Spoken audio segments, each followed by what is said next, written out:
All right, so because I wasn't recording yet, split the class into groups of 5. Every group has 5, or making them have 5, or seem like they have 5. And then found the average and standard deviation of the day of the month for your birthday for that group. All right, so raise your hand if your group had above 3 for standard deviation. All right, keep your hand up if your group had above a 5, above a 7, above an 8, above a 10. What did this 5 group right here have? 11.28. What did against the wall y'all have? 9.35. And then over here kind of seemed lower-ish, right? 7s, 5s. What were they? 10.16. 7.68. 7.68. What was my 2 groups I missed? 2.58. 2.58. That made sense. And 5.85. Okay. So they're going to vary a lot here. What we're actually going to do is consider our actual. So let me start. The whole point is we want to know what the entire population's average is. Now, would that be really easy to do with this class? Yes. Would that save us a lot of time? Yes. Is that the point? No. So we are trying to just take a sample to estimate what it's going to be. So our whole goal, you don't need to write this anywhere, is to estimate mu. It's going to be typed terribly. For the entire population, which is day of the month of the birthday. So on the front of your sheet, the one that doesn't have like terms and definitions, the one that looks like this, let's start here. So what is our population? All people what? Let's be as specific as we can. All students.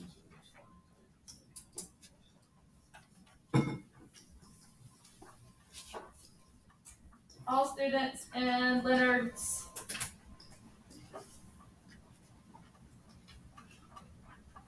we'll just say second period.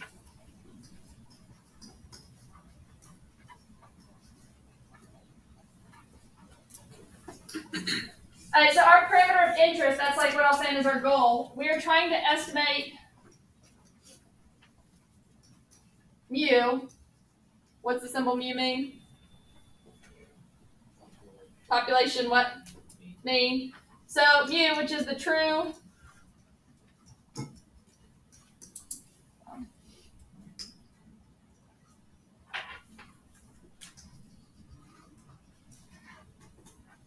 day of the month of students' birthdays.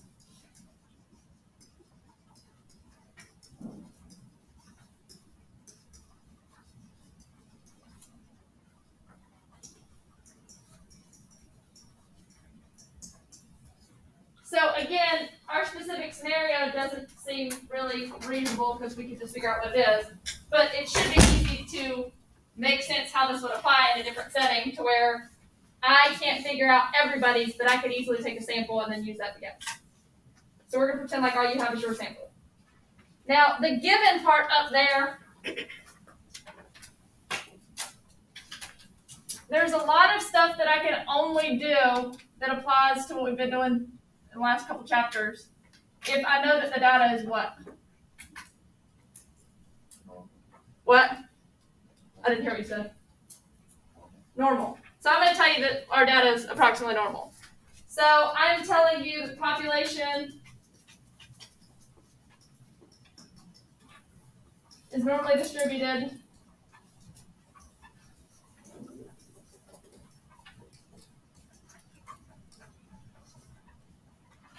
and I am also telling you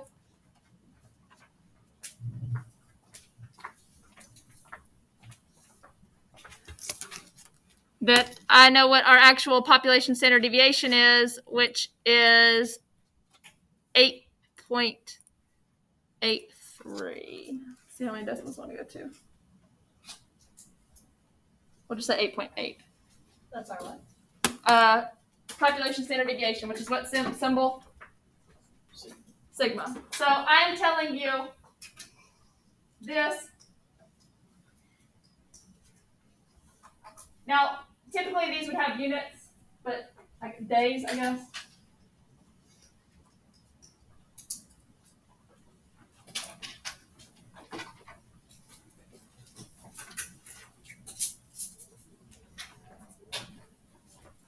So that is the total individual population, or total population for all individuals, total standard deviation for the population of all the individuals.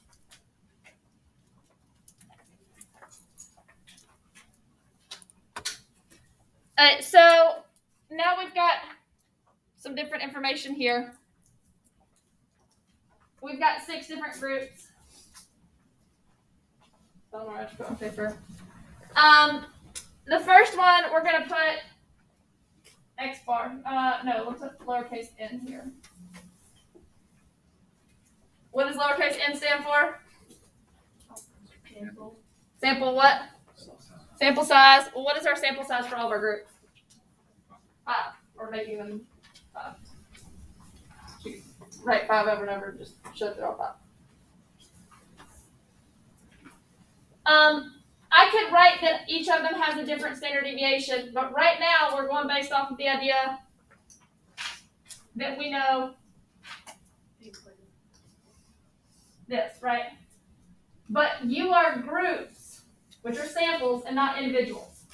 So is this the standard deviation that I want? Or if I'm dealing with samples, what does standard deviation look like? So if I am taking a standard deviation, and we are trying to find this, this is now going to be a sigma of what? X bar. And what is our equation for sigma of X bar? Sigma over square root. Because we're dealing with samples and not individuals. You go with that? So here we're going to put our X bar, which is going to be different for every group. Here we're going to find sigma of X bar, which you just said is sigma over square root n. So what do I know about this whole column? It's going to be the same. So it doesn't actually matter what your sample standard deviation was. It's based off of, I know the population standard deviation. Now, does that seem very reasonable? I have no idea what the population mean is, but I know the population standard deviation. No. So we're going to work towards what we do with that, but for now we're just going to pretend. So I said this was 8.8 divided by square root, and this would be square root 5. Let's do that to 2 decimals. So let me tell you what I get with 8.8 divided by square root 5. 3 point what?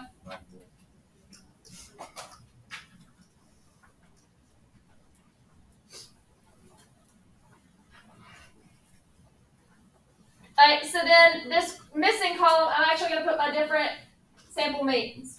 So we're going to write down everybody's. So group 1, starting at the wall over there, what was your sample? Let's go to, make it easy, let's go to 1 decimal. What was your sample mean to 1 decimal, group 1? 9.8. What? 9.8. Group 2. 20.2. Group 3. 20.4.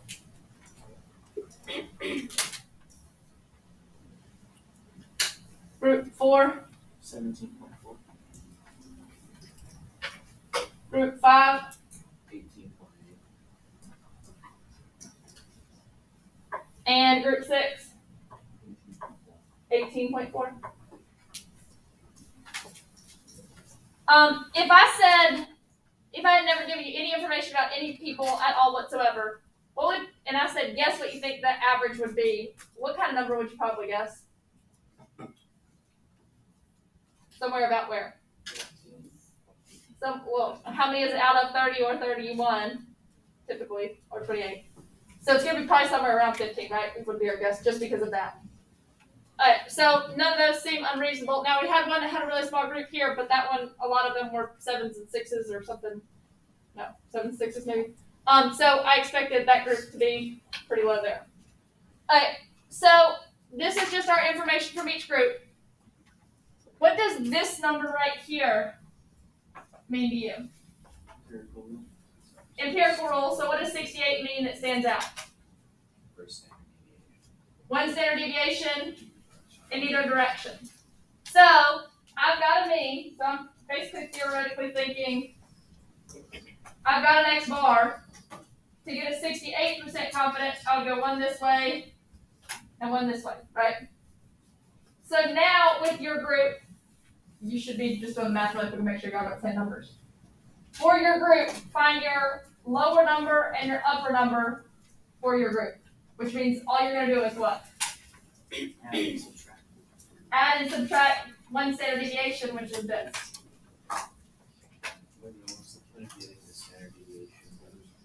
We didn't actually need, well, if I'm giving you the population standard deviation, we don't actually need it. But eventually when you don't have that, you use them instead. The higher one, I got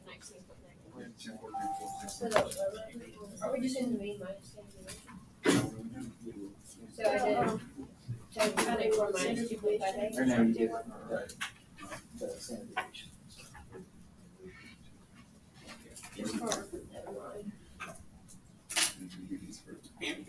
Alright, and then just instead of us all sitting here and doing this easy math, we're just going to call them out and write them down together. Alright, so group 1, so this is what we call our lower bound, just the lower one, and then our upper bound. So group 1, what do you get as your lower? 5.86. And upper of? 13.74. Group 2, what is your lower? 16.26. And your upper? 24.14. 0.14? Yeah. Group 3, what is your lower? 20.4. I'm sorry, 16.46. And your upper? 24.34. Group 4,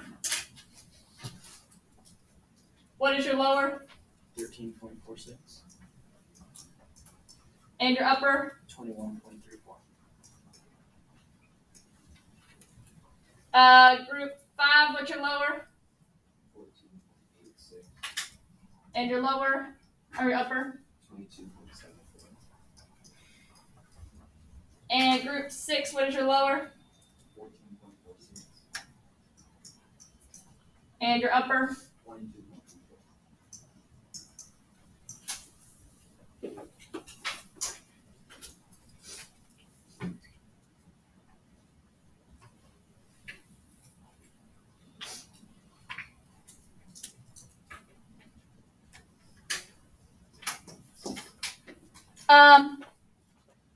I don't want to do this until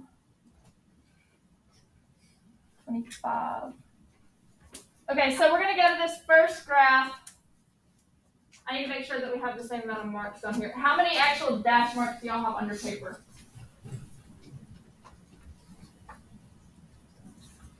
Down here. 10. I have one less than you. 1, 2, 3, 4, 5.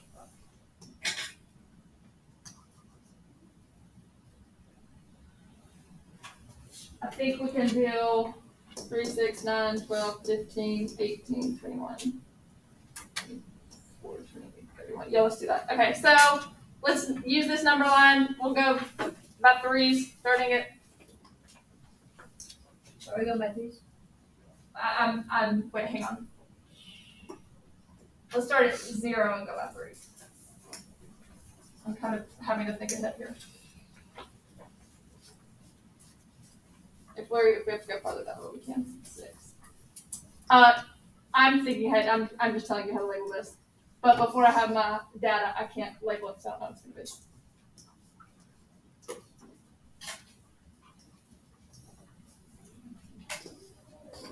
So this last one, y'all wrote 27? Okay, so I might have to go a little past that. That's fine. Okay, so for your group, and if you have colors, I would get out 3 different colors here. I'm going to do everything in colors and talk about colors. Whether or not you actually do it in colors doesn't really matter. I do have color pencils up here if you'd rather use colors. I'm just going to do 3 colors.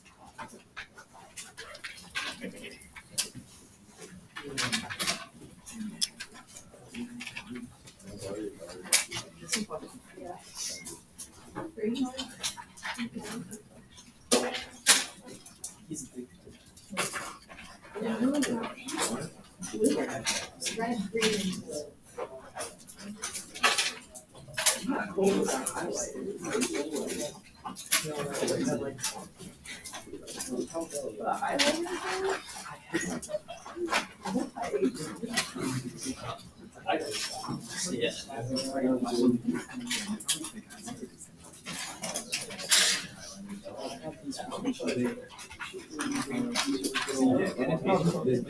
This man is God. Oh my God, I could not even tell you.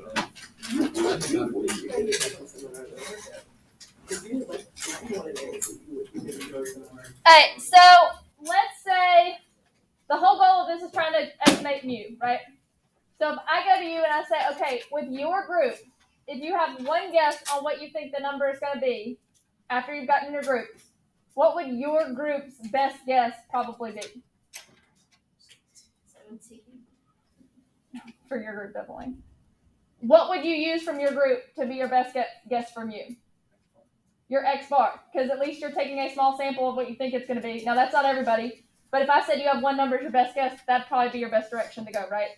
So if you have one number to estimate what you think it's going to be, that's the number you would pick, which is literally called point estimate, which we'll come back to. So for group 1, your 1 point of your estimate is what number? What was your X bar? 9.8. So at about 9.8 in one of my colors, that's what group 1's guess would be. Group 2, what was your guess? 20.2. So over here, 20.2, that's their guess. Group 3's best guess would be what?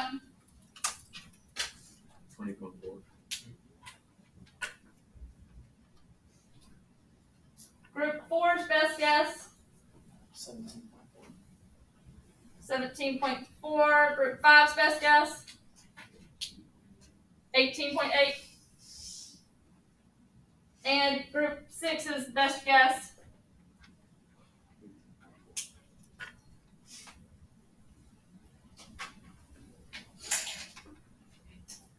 now we got one dot that's way down there, and our other dots are pretty close.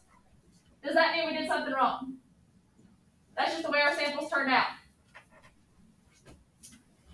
Alright, so now we want to use all the other information that we dealt with up here too. So those orange dots are our point estimate. We had 1 point estimate. So now let's figure out what group 1 thought. Group 1 thought it could go as they're 68% confident that it could go as low as what number? 5.86. So group 1, low, 5.86. My second color. And they think it might go as high as 13.74.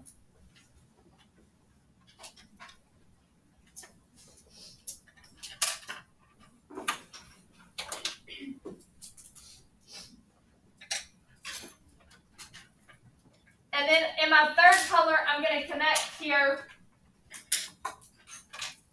like that. And this is basically saying how wrong I think I might be in either direction. Well, how did I get that blue, the length of that blue line?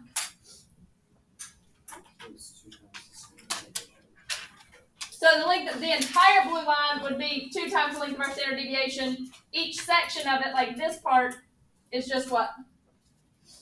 1 standard deviation in this case. Alright, so you should be able to go ahead and do the rest of the dots. Like, I can't look at both of them on the same paper. Y'all can do it a lot quicker than I can up here. So like group 2 would go as low as 16.26 and up to 24.14.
All right, so just showing you real quick that we only did 6 samples.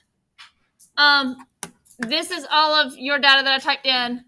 If I were to go through and take random samples from, of size 5 from your class, and these are all doing it randomly. If I ran it again, it would give me different numbers. These are different means that it gave me. So I've got a 12.2, 13.4, 10, 21.4. So I went down to 10. Here I went down to 7.8. Here I went up to 21.4. I've got a lot here between 16 and 15, 17. So you realize that they're going to be sporadic. We just took a very small sample because we only have so many people. So our numbers that resulted in these orange dots could have been any of these or from any different samples, right? You understand that? So it's going to be different every time I would choose to do this with a different class. All right, so now let's move on to this part. What does it mean to be 95% confident instead of 68? 2 standard deviations in either direction. So still use an empirical rule, and I can only use that because I told you that it's normally distributed. So right now, normal, here's your group's mean. Between here and here is 68%. Between 2 standard deviations each way would be 95%. So how do I now find these numbers? Subtract 3.94 from 68%. So I take this one and then, which is here, and then go that way one more, which is subtracting 3.94 again.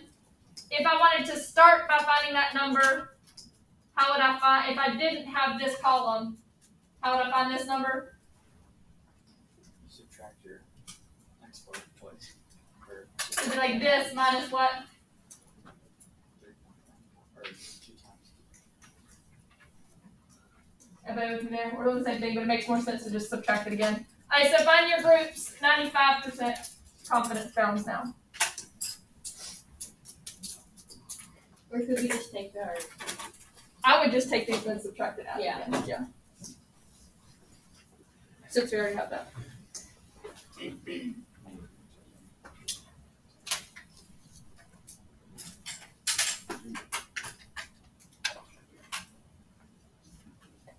All right, so now group 1, what is your lower bound? 1.92. Upper bound? 17.68. Group 2, what is your lower bound? 12.32. Your upper bound? 28.08. Group 3, your lower? 12.52. What? 2. Your upper? 28.28. Group 4, what's your lower? 9.52. And what's your upper? 25.28. Point what, sorry? 28. Group 5, what's your lower? 2.26. And upper? 26.68. Group 6, what is your lower? 7.52. And your upper? 26.28. 26.28.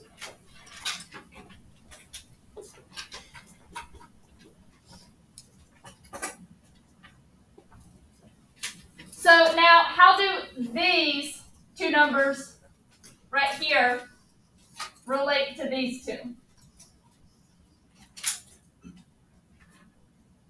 how these two numbers compare to the two that I had at first. There's twice the amount of distance between them. So the distance between them, the width gets bigger as my confidence gets bigger.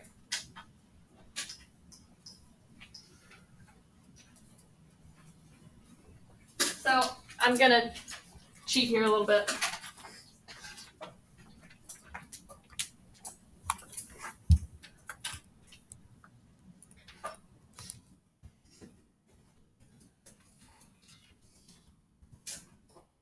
And start with what I already had. So now, even if I'm doing a 95% confidence interval, would your group's 1 point guess estimate at what the answer is still be the same? Yes. So you're still starting with the same dots.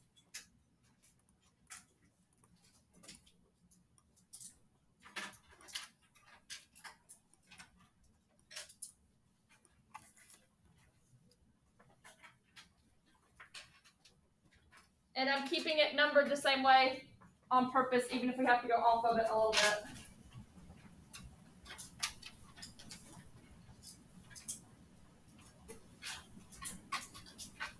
And I'm going to let you guys do it for the most part. But so, group 1, what was your lower bound? 1.92. 1.92. And your upper bound? 17.68. And then, since you have it all on your paper, finish it out.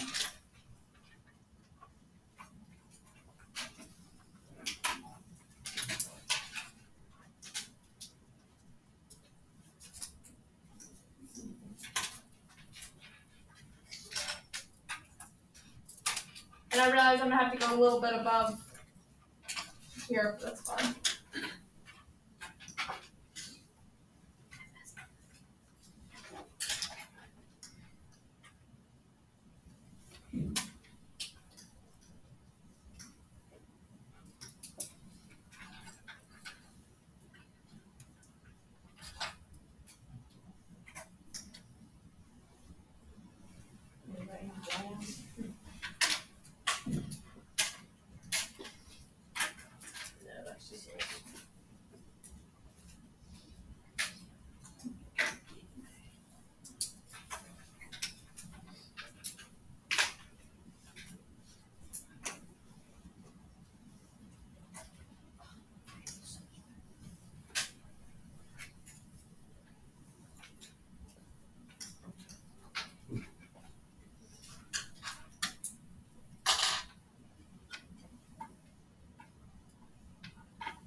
All right, so now, like I said before, we understand that I just took 6 samples from the class outside of 5, but there are a bunch of different ones I could have taken.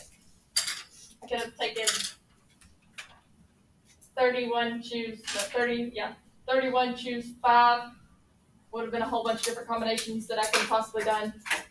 We just chose to do a few to show you. What? I I could have grouped this class into groups of 5 in like hundreds of thousands of different ways that we talked about before. Which you don't need to know the number 2, just know this bunch. So this just happened to be a sample of 6 of them.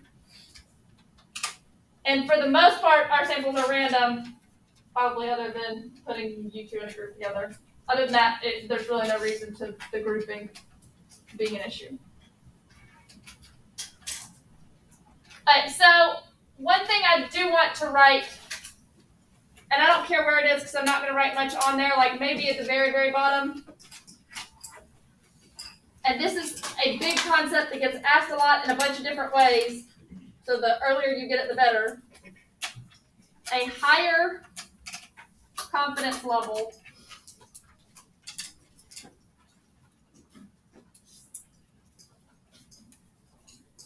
means the width between the distance between green dot and green dot, it's like our width, is going to do what? So when our percent went up, the width, that blue distance between green dot and green dot did what? And it increases. And some people think, well, that doesn't make sense when we're talking about if I'm more confident, why does it get wider? And you'll hear me say this again. If I'm guessing what the high temperature is today, I might be 50% sure that the high temperature today is going to be between 77 and 79. But I could be like 90% sure that it's going to be somewhere between 20 degrees and 100 degrees. Does that make sense? Like extreme, yes, but it kind of, if you can think about that, that part gets answered really easily.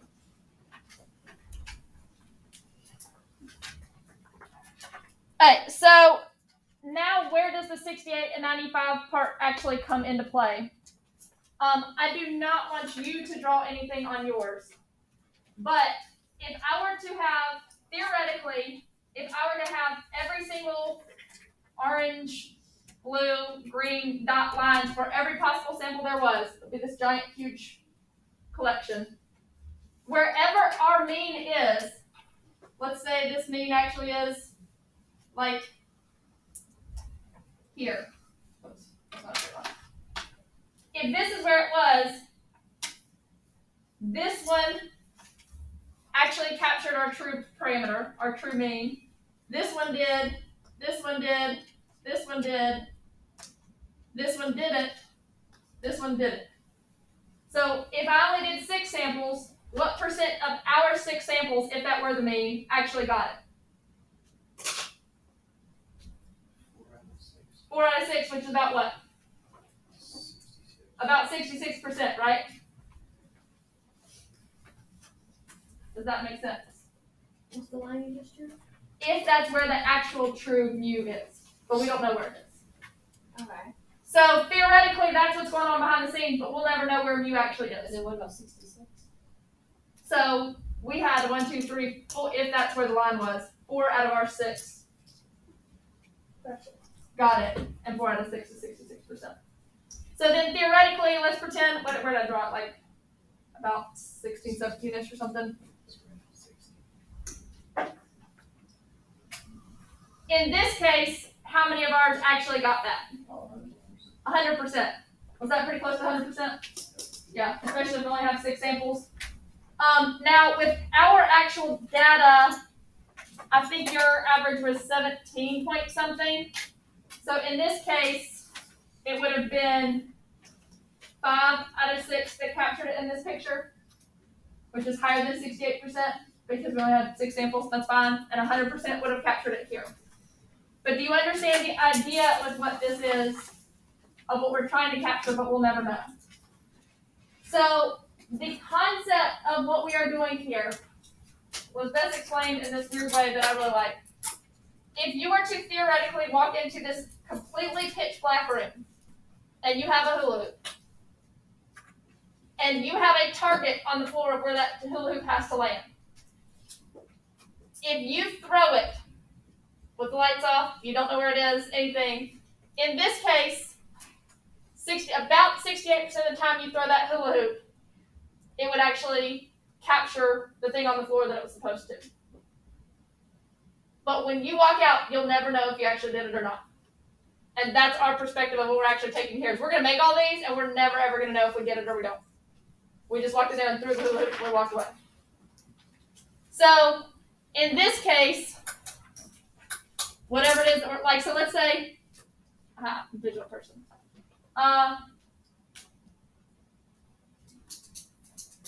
Here's my room that I'm standing in. And let's say there's like a blob here. And I'm throwing my hula hoop. If I throw my hula hoop about 68% of the time, it would capture that. Whereas if I switch to 95%, my room might look more like that, where it'd be hard for me to throw my hula hoop and miss. But I'll never know if my hula hoop actually got the target or not. So what we're doing here in your samples of your groups, we're essentially throwing hula hoops that we never know we're going to get it or it's not.